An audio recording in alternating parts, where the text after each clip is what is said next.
With the arrival of films like Les Miserables and Mamma Mia over the last few years, it goes without saying that musicals have made somewhat of a comeback, but for every Oscar winner, there's another adaptation from Broadway that isn't much to sing about. So what are some of the musicals that flopped hard at the cinema, and what is it about them that caused critics to run? For all this and more, stay tuned. Number 1, Dear Evan Hansen. First up on our list is Dear Evan Hansen, which released towards the end of September of this year and unfortunately failed to make an inkling at the global box office. In fact, the film went on to bring in just $7.5 million on its opening weekend, which doesn't bode well for the future of the film on the circuit. That being said, at least the public appeared to like the musical far more than critics, who to date have rated it around 33% on Rotten Tomatoes. So what was it about Dear Evan Hansen that really rubbed moviegoers the wrong way? Well, this appears to be a casting problem above all else. You see, Ben Platt's face is not very likable, and we mean that in the most respectful way possible. The man is 28 years old after all and portrays the role of a teenage boy facing tried and tested teenage problems. This made sense in the 90s, where teenage actors and actresses weren't that great, but in the era of Stranger Things and the Disney Channel, missed castings like this are unacceptable. That's not the only error that plagues the film. Stephen Jabrowski's adaptation of the original is wonky at best and feels like one of those awful Riverdale episodes where the cast were forced to sing when they clearly didn't want to.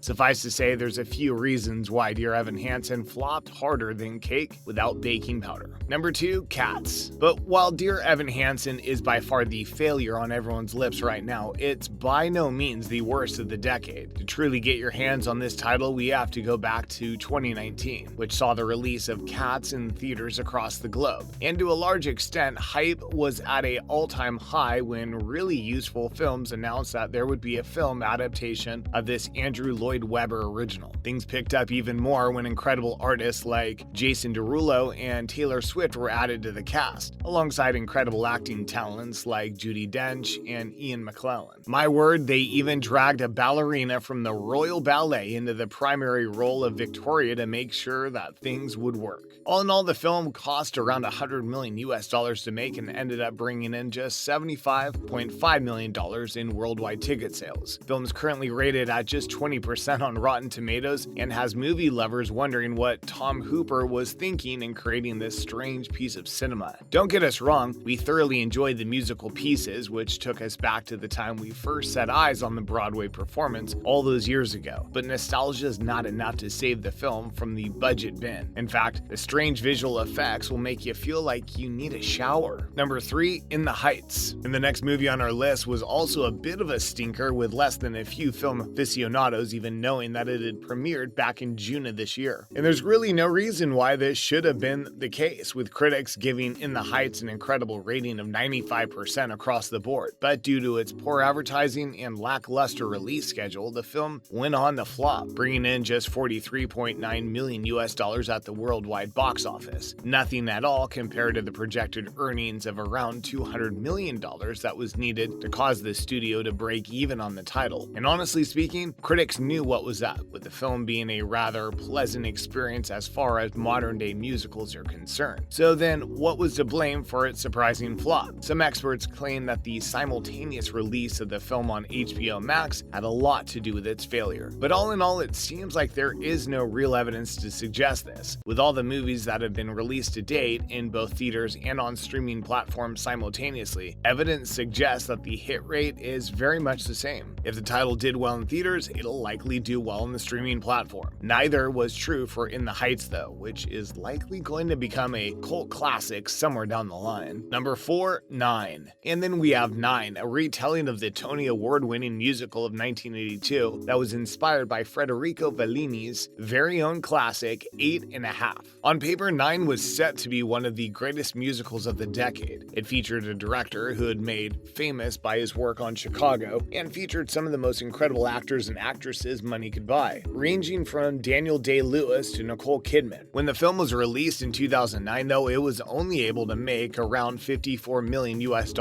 worldwide. Not exactly the best of performances considering how it cost approximately $80 million to finish. And when it comes to the reasoning of this performance, it was very much to do with the lousy adaptation that Rob Marshall made when bringing 9 to the the silver screen, something that critics lambasted the director for, giving the film just 39% on aggregate. It really is a pity that the adaptation was so terrible though, as the ensemble cast had some incredible moments in the sun. Despite being one of the worst rated musicals in the history of film, Nine still went on to earn 4 Academy Award nominations after all. So if you want to see some impressive acting and have absolutely no qualms with an interpretation that misses the mark of the original, you'll probably enjoy the film. But unfortunately for Nine, not many viewers saw things that way. Number 5, Rock of Ages. The next title on our list was another shocker that unfortunately missed the mark. We are of course referring to the strange circus that was Rock of Ages, a somewhat dedication to 80s hair bands that featured the one and only Tom Cruise as its helm. And to a certain extent, that's what brought Rock of Ages down a peg. The hype for the film was real. Fans of Tom Cruise were going to go and see it in theaters despite the fact that they were more used to action movies. As far as musical lovers were concerned, having Adam Shankman in the director's chair meant a certain amount of success. He was able to bring the world of Hairspray after all. And while the movie features some great performances of nostalgic songs from artists like Bon Jovi, Journey, and Def Leppard, it all came off as more of a dinner and a show type affair. Not exactly what you'd expect from a high-intensity musical experience. And don't even get us caught up on the story of the film, which is practically non-existent. Suffice to say, it makes sense that Rock of Ages battled at the box office, as critics had rated it as low as 42% before the film had even released in cinema. All the above resulted in a pretty significant flop, with the movie making just $59.4 million globally, compared to its total budget of $75 million. Number 6, Rent. Last but not least, we have Rent, which released back in November of 2005 to a rather terrible reception. For those of you who don't know, Rent as a Broadway act went on to win a Tony and Pulitzer for its fantastic storyline and incredible performances. In fact, the title is one of the longest running hits in the history of Broadway, showing just how many people enjoyed what it had to say. The transferal from stage to screen didn't do the property much good though, especially under the guidance of director Chris Columbus. We should also mention that Steve Chbosky, who was responsible for directing Dear Evan Hansen, was also the one who wrote the screenplay adaptation of the Broadway play, which failed to encapsulate the joy and intimacy of the various character arcs. After its release, Rent went on to be rated around 46% on Rotten Tomatoes, with the film grossing approximately $31.7 million over its global box office run. Not the greatest of runs considering how its budget was $40 million.